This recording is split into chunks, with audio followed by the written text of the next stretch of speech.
everybody, it's Tonoa Bond, the Audacity Expert, and I'm doing part 2 of the video that I put up the other day on how to let go of your past. I received a few comments in my inbox from people asking me, well, if your past no longer exists, why does it still affect you?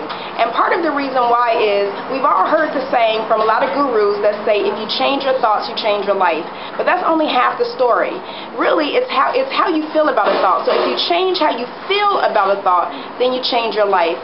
We are governed and ruled. We act based off of how we feel, not how we think. Scientists have proven that we have 50 to 75,000 thoughts a day. And of course I'm outside and you guys hear all the outside noises. So I'm going to repeat that again because it's so important. I'm going to switch hands because yes, I'm holding a camera, old school. So scientists have proven that we have 50 to 75,000 thoughts a day and that 80% of those thoughts are negative. So we are ruled and governed by how we feel, not how we think. If a man decides to get up and go shoot up his office building, it's not because he has the thought in his mind to do so. It's usually because he's governed by some feeling, like some emotion. It has to be rage or intense anger that's going to get someone up to make them go and do such a thing. If you get up and you give someone a hug, it's because you're having some emotional connection with them. It's all about emotion. If you think about it, we've all talked about IQ for so long, but coming on the scene in the last 15 years or so has been a lot about EQ, the emotional quotient. Like, what is your emotional balance? Because it's the emotion that rules everything. So your past is ruled by how you feel. Your past, those memories are ruled by what they bring about in you, those things that you think about when you have said memory. So if the memory was a happy one, then when you have that memory, it doesn't affect you. But usually it's the negative one. And so you can go about changing that by simply asking yourself, when you have that memory, stop writing the memory and say to yourself, do I want this memory to rule me or do I want to be in control of the memory? And then what you do is you change the emotion. You ask yourself, why do I feel this way?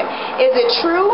Was it a fact that something happened? Because remember, if you're walking up the staircase of life, every time you step up a new step, which is your future, and your present, more importantly, your present, the future is before you with every rung of a step.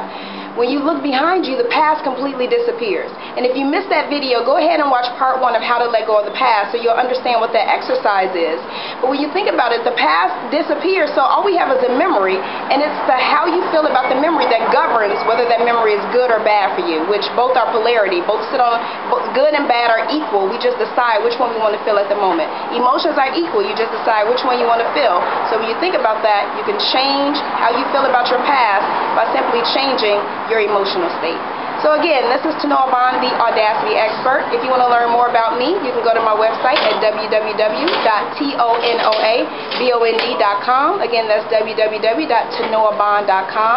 I am looking forward to connecting with you guys, and don't forget, if you have a question or a comment, feel free to leave it in the comment section of this video, and I look forward to the next video. I wonder what it's going to be. Whatever it's going to be, it's all about you, making sure I help you learn more about you so that you can become the best you were meant to be. Have a great day.